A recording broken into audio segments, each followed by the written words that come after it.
Welcome to Burlap Teachers. Enjoy the video. Before you begin, park the Tesla Model Y and set the vehicle to park. Power the car off using the touchscreen to stop accessory power and avoid data corruption. Disconnecting the 12V supply is recommended but optional. If you do, allow 2 minutes for systems to sleep.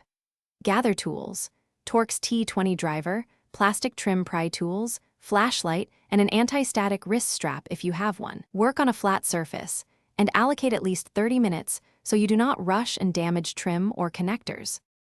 Begin by opening the center console lid and removing the rubber mat covering the USB area.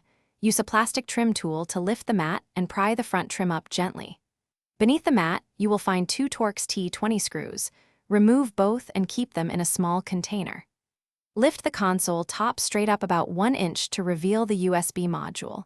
Locate the USB-C connector, squeeze its release tab, and pull the plug straight out to avoid bending pins or damaging the cable.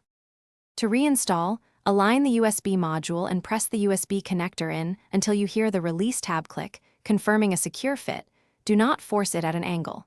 Replace the console top and reinstall the 2 Torx T20 screws until you feel their factory torque, then seat the rubber mat. Power the vehicle on and test charging and media playback on the touchscreen. If the port does not work, inspect for bent pins, debris, or corrosion, and replace the USB module if inspection reveals. Thanks for watching. Consider subscribing if this video helped you.